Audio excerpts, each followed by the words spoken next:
Trong những diễn biến tiếp theo, sau khi cùng Nhị Ca gây dựng thế lực thành công, Tiêu Viêm cũng liền bắt tay vào quá trình khôi phục linh hồn cho Dược Lão.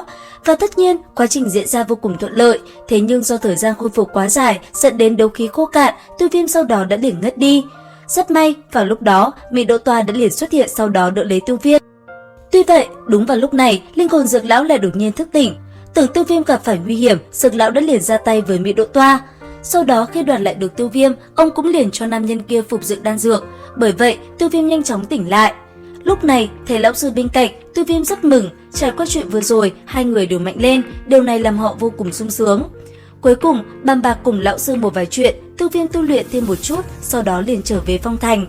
Tại đây, Tiêu Viêm cũng liền nói với anh trai cùng các thế lực khác, 2 tháng sau sẽ trở về Gia Mã Đế Quốc. Bởi vậy, tất cả đã ráo riết chuẩn bị. Còn Tiêu Viêm, sau khi nói với Nhị Ca chuyện này, anh ấy cũng liền trở về nội viện nhờ Tô Thiên trưởng lão vài việc. Sau đó xong xuôi, Tiêu Viêm trở về Bá Môn tìm thêm nhân lực. Tại đây, chẳng những có Tử Nghiên cùng Lâm Diễm, ngay cả Liễu Kình và Lâm Tu Nhai, sau khi bị Tiêu Viêm đánh bại cũng nguyện ý theo Tiêu Viêm về Gia Mã Đế Quốc. Bởi vậy, có trong tay lực lượng mạnh nhất, nhờ sự giúp đỡ của Dược Lão, Tiêu Viêm đã liền tiến hành tu luyện nâng cao thực lực. Thời gian trôi qua, ngày đó rốt cuộc cũng tới, nhanh chóng tập hợp mọi người, Tiêu Viêm liền đi tới Phong Thành tụ hội. Cuối cùng, khi đã chuẩn bị đầy đủ, mọi người liền cùng nhau lên thuyền và trở về Gia Mã Đế Quốc. Thế nhưng trong lúc đó, tình hình tại Gia Mã Đế Quốc lại không ổn. Lúc này, tin tức Vân Lam Tông định tấn công Mễ Đặc Nhĩ đã bị lộ. Bởi vậy, sau khi biết tin Vân Lam Tông định mở cuộc tấn công nhằm vào gia tộc, Hải Ba Đông rất nhanh đã cùng mọi người bàn bạc. Lần này biết sẽ nguy hiểm, tuy nhiên Hải Ba Đông đã hứa với Tiêu Viêm sẽ bảo vệ Tiêu gia, chính vì vậy ông đã quyết định liều mạng. Bởi vậy, thời gian trôi qua, ngày Vân Lam Tông động thủ và bao vây Mễ Đặc Nhĩ gia tộc cũng tới. Rất nhanh, dưới sự cầm đầu của vài gã đấu hoàng, bọn họ đã liền phát động, cuộc tấn công khiến cho Mễ Đặc Nhĩ gia tộc tổn thất nặng nề. Còn Hải Ba Đông, ông bị vây công quyết liệt, thế nên trong trận chiến đó, ông cũng bị thương nặng. Lúc này, Mễ Đặc Nhĩ đã dần rơi vào nguy cơ bị tiêu diệt. Thế nhưng, cũng đúng vào lúc đó, khi mặt trời ló dạng, trong lúc cuộc chiến diễn ra quyết liệt thì Tiêu Viêm đột nhiên xuất hiện. Sau đó, anh ấy liền tung cước đánh tan đám người của Vân Lam Tông kia đi, sánh nguy cho Hải Ba Đông cứu ông một mạng. Chưa hết, ngay sau Tiêu Viêm, từng đạo thân ảnh từ đấu vương đến đấu hoàng và đấu tông cũng liền hiện ra. Lúc này, mang theo nhân lực hùng hậu, Tiêu Viêm dẫn theo mọi người liền một hơi quét sạch đám người Vân Lam Tông, gồm 2 gã đấu hoàng và 7 gã đấu vương. Ở phía xa, chứng kiến Tiêu Viêm trở về với thực lực cường đại, tất cả mọi người đều không khỏi kinh hãi. Nhất thời, một làn sóng đã nổi lên tại Gia Mã Đế Quốc.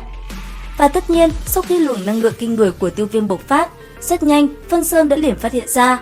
Bởi vậy, tin tức của Tiêu Viêm rốt cuộc hắn ta cũng nắm được. Rất nhanh, hắn ta đã liền có sự chuẩn bị cho cuộc chiến tiếp theo đây. Còn Tiêu Viêm, sau khi cứu nguy cho Mễ Đặc Nhĩ gia tộc, rất nhanh anh ấy cũng ngồi lại cùng mọi người bàn bạc cho cuộc chiến sắp tới. Cuối cùng, khi sắp xếp ổn thỏa tất cả mọi việc, Tiêu Viêm cũng đi thăm tộc nhân của Tiêu gia còn sót lại một chút. Tiếp theo, Tiêu Viêm cũng liền tới luyện dược sư công hội để cùng 5 thế lực lớn bàn một chút chuyện.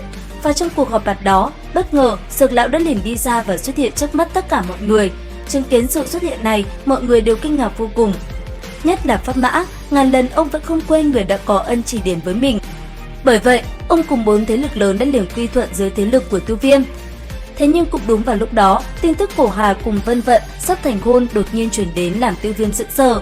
Cuối cùng, sau một buổi suy nghĩ, Tiêu Viêm đã quyết định sẽ tập hợp lực lượng đến phá hoại hôn lễ của Cổ Hà, quyết không cho Vân Sơn đạt được mục đích.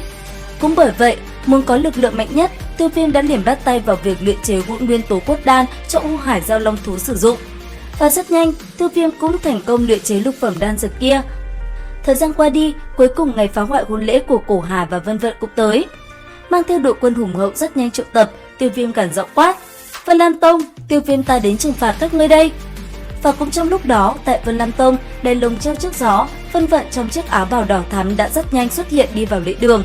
Thế nhưng cũng đúng vào lúc hôn lễ vừa được cử hành thì đột nhiên Huyền Trọng Xích xé gió đột nhiên lao tới. Sau đó, thân ảnh của Tiêu Viêm vẫn như ngày đó liền chậm rãi xuất hiện trước Vân Lam Tông. Cuối cùng, thanh âm lạnh lùng vang lên, Tiêu Viêm gằn giọng quát: "Vân Lam Tông, Tiêu Viêm ta đã trở lại!" Đến đây thì hết phần 5 đấu phá thương cung. Liệu rằng phần đặc biệt tiền đánh Vân Lam Tông có gì đặc biệt? Theo dõi kênh để biết thêm chi tiết các bạn nhé!